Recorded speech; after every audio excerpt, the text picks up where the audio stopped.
오늘 말씀의 제목은 너희가 구원대로 주었으니입니다. 사무엘상 8장에 나타난 말씀이죠. 이것은 하나님 나라를 세우는 일에 있어서 이스라엘 역사 속에 가장 큰 실수였던 역사를 오늘 우리가 배우면서 하나님 나라를 세우는 일이 얼마나 중요한 것인지를 우리가 깨닫게 되는 시간이 되었으면 좋겠습니다. 이스라엘은 하나님을 왕으로 모시는 유일한 나라였지만 그들은 이방처럼 왕을 구했습니다. 인간 왕을 구했습니다. 하나님의 나라는 눈에 보이는 어떤 사람이나 웅장한 왕궁이나 성으로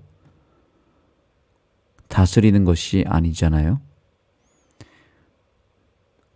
눈에 보이지 않지만 우주를 통치하고 세상을 움직이는 거대한 원리인 하나님의 율법으로 말미암아 다스려지는 것이 바로 하나님의 나라의 특징입니다. 이 세상 인간 나라는 눈에 보이는 어떤 유력한 사람에 의해서 움직여집니다.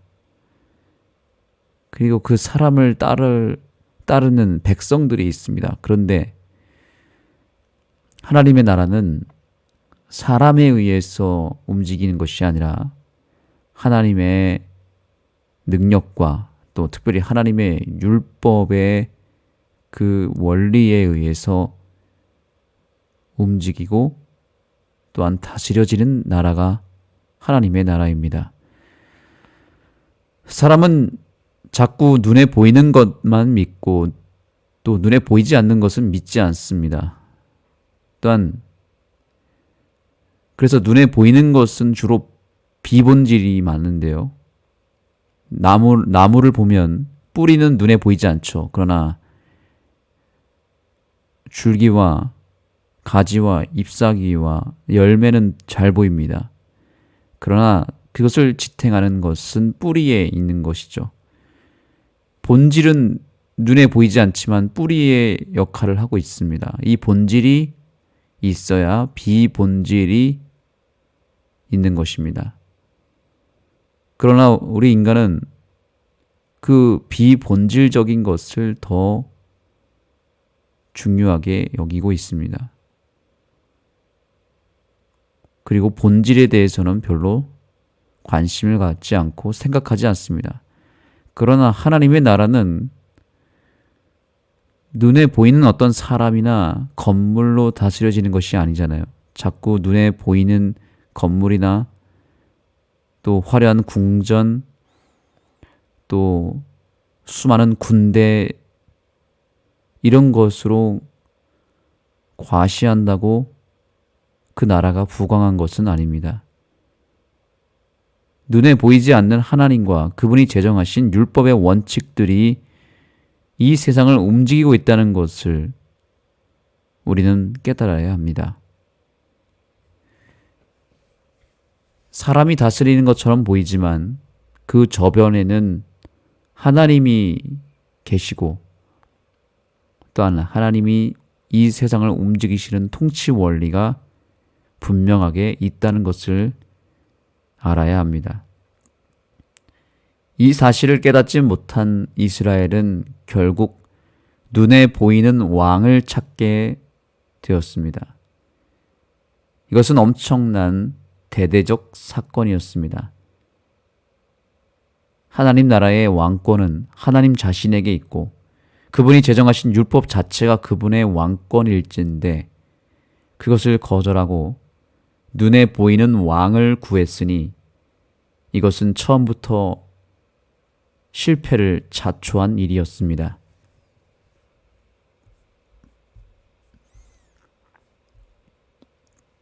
먼저 본문의 말씀 한 가지를 보겠습니다. 부좌 선지자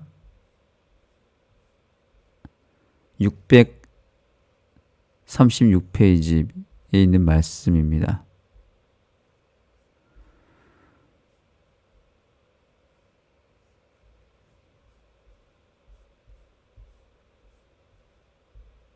네, 여기 마지막 교훈의 말씀이죠.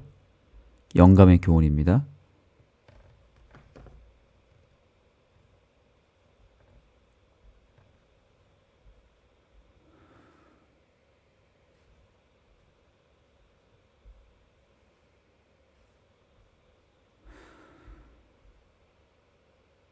자, 여기 보겠습니다. 통치자로 왕을 구한 결과가 무엇이었는가? 그들은 하나님의 방법을 구하지 아니하고 자신들의 방법을 구하였다. 그런 고로 하나님께서는 저희가 바라던 그와 같은 왕, 즉 그들의 품성을 닮은 왕을 그들에게 주셨다. 눈에 보이는 어떤 사람이나 건물의 특징이 무엇입니까? 그것은 영원하지 않고 지속적이지 않다는 것입니다. 언젠가는 건물은 반드시 낡고 무너지게 되어 있죠. 아무리 훌륭한 왕이라도, 아무리 탁월한 지도력과 능력을 갖춘 왕이라 할지라도 사람이라고 하는 것은 언젠가는 늙고 병들고 죽게 되어 있습니다. 그래서 언젠가는 반드시 낡고 무너지게 될 건물, 또 언젠가는 늙고 변하고 약해지고 죽게 되는 사람 왕을 구한 것은 그 자체가 실패인 것이고, 시간이 지날수록 점점 악화되고 낡고 사라지게 될 그 어떤 사람을 의지하게 된 것 자체가 큰 패착이라고 하는 것을 기억해야 합니다. 아무리 훌륭한 지도자도 시간이 지나면 지날수록 점점 약해지고 부족함이 드러나고, 그래서 점점 무너지게 되어 있습니다. 최근에 교황이 사망했습니다. 눈에 보이는 그 교황이라고 하는 한 사람을 전 세계가 주목하고 또 모든 나라가 의지했습니다. 그런데 이번에 병마로 인해서 결국에는 그도 역시 사람이기 때문에 죽지 않습니까? 그런데 그 죽음마저도 사람들은 굉장히 신격화하면서 전 세계가 지금 그 죽은 교황 한 사람을 향하여 주목하고 있습니다. 이제 또 새로운 교황이 세워지게 되겠죠. 이것이 오늘날 교회에 아주 분명하게 드러난 타락의 또 실패의 양상입니다. 사람을 의지하는 것은 이렇게 위험한 것입니다.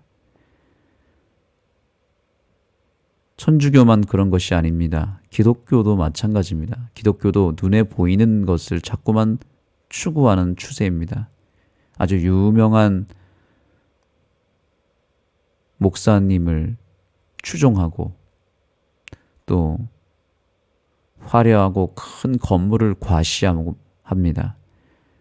또 우리나라의 이 대형 교회들의 형태를 보시면 수천 명이, 수만 명이 모이는 교회, 또 그런 교회를 다스리는 목회자, 그리고 큰 건물, 그리고 그들로부터 나오는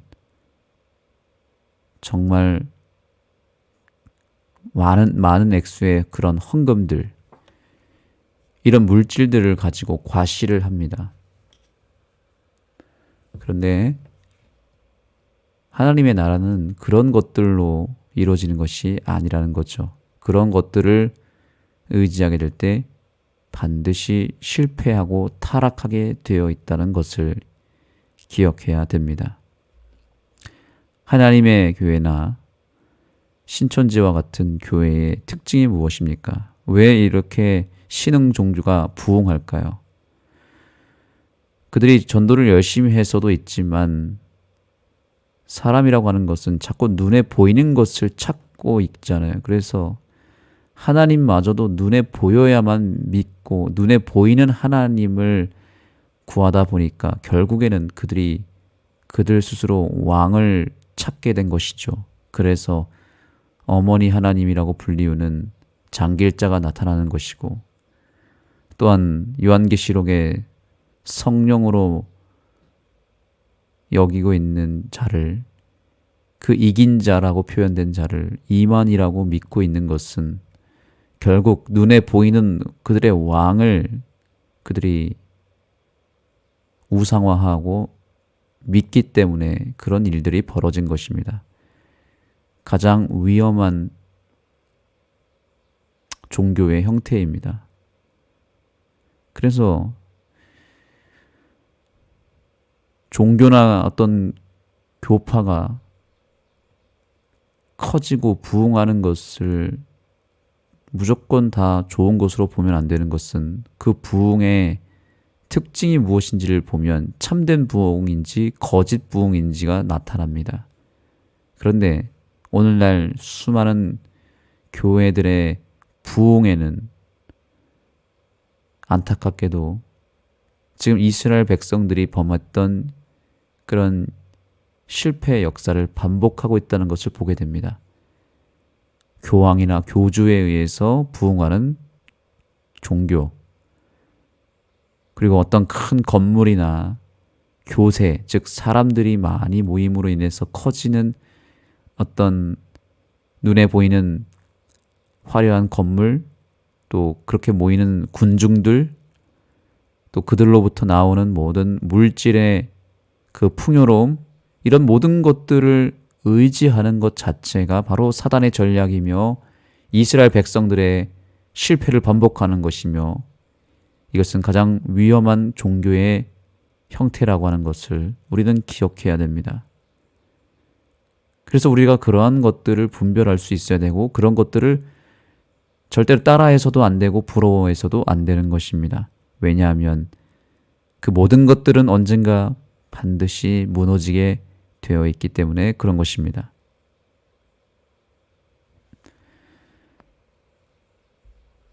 자, 그래서 여기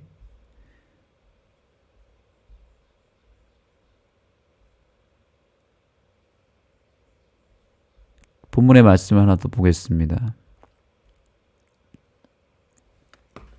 이 왕들의 통치가 상황을 얼마나 악화시키는지는 이스라엘이 왕을 세우기로 한 결정 이후의 역사를 보면 알 수 있다. 어떤 왕은 다른 왕보다 좀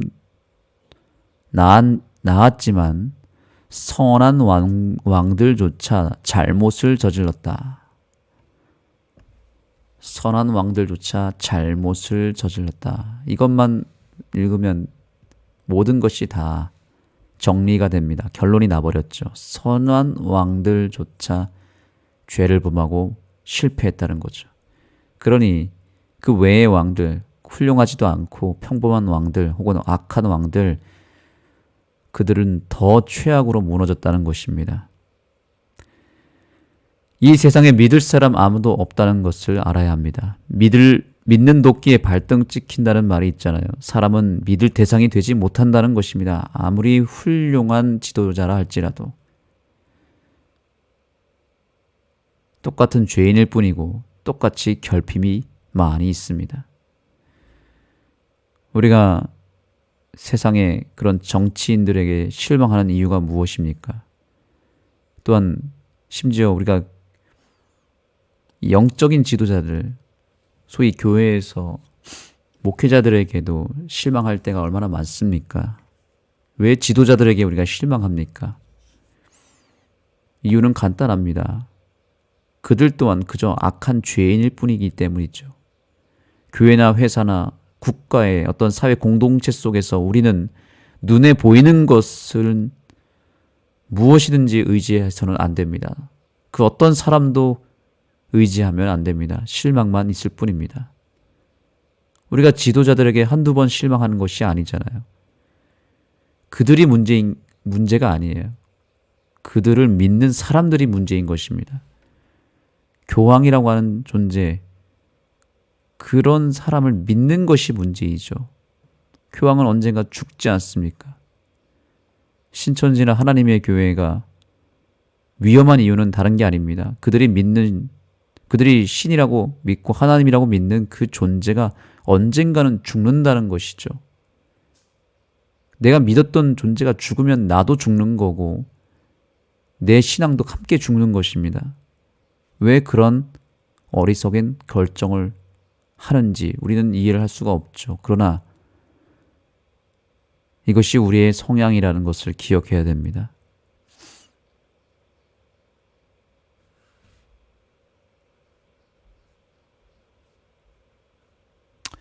그때나 지금이나 모든 인간 정부는 한 가지 공통점을 가지고 있다. 그것은 죄인이 다른 죄인을 다스린다는 것이다. 모든 정부, 모든 종교, 모든 어떤 이 사회 공동체, 그 모든 것들이 한 가지 공통점을 가지고 있다는데 그것은 무엇이라고요? 죄인이 다른 죄인을 다스린다는 것이죠. 정말 정확한 팩트를 이 저자가 알려주고 있습니다. 그야말로 돌직구를 던집니다. 어떤 형태로든지 사람을 의지하면 다 망한다는 것이죠. 왜냐하면 소경이 소경을 인도하는데 안 망할 리가 있겠습니까? 죄인이 죄인을 다스린다고 하니 얼마나 기가 찰 노릇입니까? 그래서 이것은 변함없는 진리입니다. 사람이 다스리는 모든 곳은 다 썩고 부패하고 실수하고 실망이 남을 뿐입니다. 우리가 서로 다 죄인이기 때문에 그런 것이죠. 이미 실패가 분명한 이 통치 원리를, 이 분명히 실패할 수밖에 없는 이 잘못된 통치 원리를 우리가 추구하고 있으니 당연히 실패하게 되어 있겠죠. 그래서 저는 오늘날 우리 재림교회의 부흥도 결코 목회자에 의해서 부흥하지 않는다고 저는 생각합니다. 절대로 그럴 일은 없을 것입니다. 특별히 우리 재림교회는 인사이동 시스템이 있죠. 목회자가 자꾸 바뀝니다. 이것이 우리는 부흥하지 못하는 큰 원인으로 볼 수 있습니다. 그런데 그것에는 또 다른 모순이 있습니다. 목회자를 의지하기 때문에 그것이 실패가 되는 것입니다. 목회자를 의지해서 예를 들면 한 목회자가 10년, 20년, 30년을 있으면서 그 교회를 부흥시켰다 치더라도 그것은 잘못된 부흥입니다. 한 사람의 지도력으로 부흥한다는 것은 그것은 아까 말씀드린 교황을 의지하거나 교주를 의지하는 이단 교회와 별 차이가 없는 것입니다. 그러면 재림교회 부흥은 어떻게 이루어져야 될까요? 그것은 바로 오로지 하나님의 말씀과 그분의 율법을 통하여 부흥할 때에만 그 부흥이 진짜 부흥이 나올 수 있고, 또한 그러기 위해서 평신도들이 깨어나서 교인들에 의해서 교회가 부흥할 때에만 그것이 진정한 부흥이라고 할 수 있는 것입니다. 목회자에 의해서는 결코 부흥할 수 없습니다. 기독교는 이렇게 눈에 보이는 어떤 사람이나 건물로 하나님을 알리는 곳이 아닙니다. 보이지 않는 하나님에 대해서 증거하는 곳이 되어야 합니다. 첫 단추를 잘 꿰어야 합니다. 우리가 신앙을 할 때 주로 유력한 지도자나 어떤 친한 사람에 의해서 신앙을 시작하는 경우가 많은데, 그러나 그 상태로는 결코 오래 갈 수 없습니다. 결국에는 실망하게 되어 있습니다. 대부분 많은 사람들이 교회를 떠나는 이유가 사람 때문에 실망해서 사람에게 상처받아서 교회를 떠납니다. 그러나 그것은 상당히 굉장히 위험한 신앙을 한 것이고 어리석은 신앙을 한 것입니다. 사람의 마음에 누가 지금 다스리고 있는지를 살펴야 됩니다. 내 마음이 지금 누구의 나라로 구성되어 있나요? 하나님의 나라인가요? 사람의 나라인가요? 사람이 다스리고 있습니까? 하나님이 다스리고 있습니까? 사람에게 실망해서 신앙을 떠나거나 사람 때문에 상처를 받는다면, 혹은 반대로 어떤 사람에게 의해서 감동을 받고 어떤 유력한 지도자에 의해서 내가 신앙을 시작한다면 그 자체가 모순입니다. 위험한 것입니다. 보이지 않는 하나님을 끊임없이 갈망하고 그분이 주신 영적인 축복을 얻기 위하여 오로지 하나님의 말씀에만 집중하고 그 말씀만을 의지한다면 우리에게는 희망이 있습니다. 그리고 그것이 진정한 신앙의 모습입니다. 그러므로 오늘 이 하루를 살아갈 때 우리가 눈에 보이는 것을 의지하는 것이 아니라 눈에 보이지 않는 하나님, 그리고 그 보이지 않는 하나님을 만날 수 있는 유일한 확실한 창구인 하나님의 말씀, 성경을 더 사랑하고 깊이 그 성경 말씀을 붙잡는 우리 모두가 되기를 소망하며 말씀을 마치겠습니다. 하나님, 오늘 이 아침 저희를 깨워주시고 눈에 보이지 않지만 우리 곁에 계시는 하나님을 만나게 해주셔서 감사합니다. 하나님, 우리의 마음속에 있는 우상들이 있다면 이 아침 성령의 불로 다 불태워 주옵소서. 사람을 의지하지 않게 하시고 또 눈에 보이는 어떤 물질이나 눈에 보이는 어떤 인간에 의해서 구성된 여러 조직이나 또 어떤 인간 사회의 질서를 의지하기보다는 하나님 나라의 통치 원리, 즉 하나님의 율법, 그리고 그 율법을 우리에게 구체적으로 제시한 성경 말씀을 의지하며 살아가는 우리 모두가 되게 하여 주옵소서. 예수님의 이름으로 간절히 기도드립니다.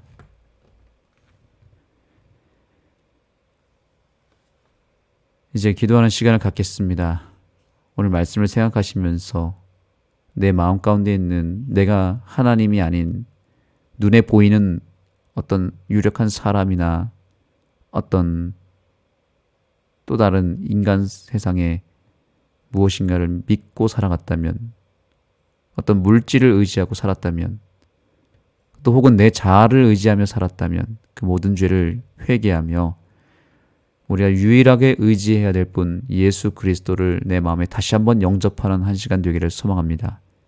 개인적으로 기도하실 때 바로 그 부분을 가지고 기도하시고, 또한 아까 말씀드린 대로 우리 교회의 부흥은 목회자에 의해서 되는 것이 아니라 평신도에 의해서 하나님의 직접적인 다스림을 통해서 부흥하는 교회임을 기억하며 오늘날 우리 교회가 하나님의 말씀을 통한 온전한 부흥이 일어날 수 있도록 주님 앞에 간구하시기 바랍니다.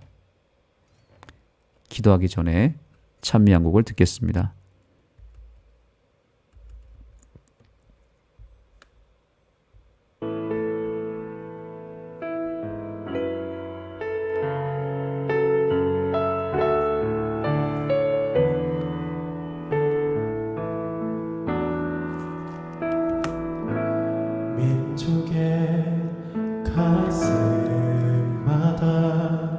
피 묻은 그리스도를 심어 이 땅에 푸른 꽃 그리스도의 계절이 오게 하소서 오게 하소서 이 땅에 하나님의 나라가 이루어지게 하옵소서 모든 사람 사람의 마음과 교회와 가정에도 하나님 나라가 임하게 하여 주소서. 주의 청년들이 예수의 꿈을 꾸고 인류 구원의 환상을 보게 하소서. 한 손에 복음 들고 한 손에 사랑을 들고 온 땅 구석 누비는 나라 되게 하소서.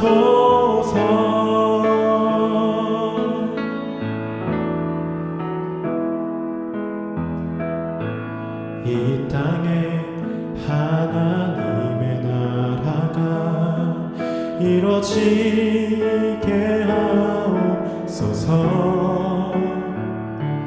모든 사람의 마음과 교회와 가정에도 하나님 나라가 임하게 하여 주소서. 주의 청년들이 예수의 꿈을 꾸고 인류 구원의 환상을 보게 하소서. 한 손에 복음 들고 한 손에 사랑을 들고 온 땅 구석 누비는 나라 되게 하소서. 이 땅 구석구석에서 예수를 주로 고백하게 하소서. 하늘의 뜻 이 땅에 이루어주소서. 주의 나라 되게 하소서. 주의 청년들이 예수의 꿈을 꾸고 인류 구원의 환상을 보게 하소서. 한 손에 복음 들고 한 손에 사랑을 들고 온 땅 구석 누비는 나라 되게 하소서. 주의 청년들이 예수의 꿈을 꾸고 인류 구원의 환상을 보게 하소서. 한 손에 복음 들고 한 손에 사랑을 들고 온 땅 구석 누비는 나라 되게 하소서.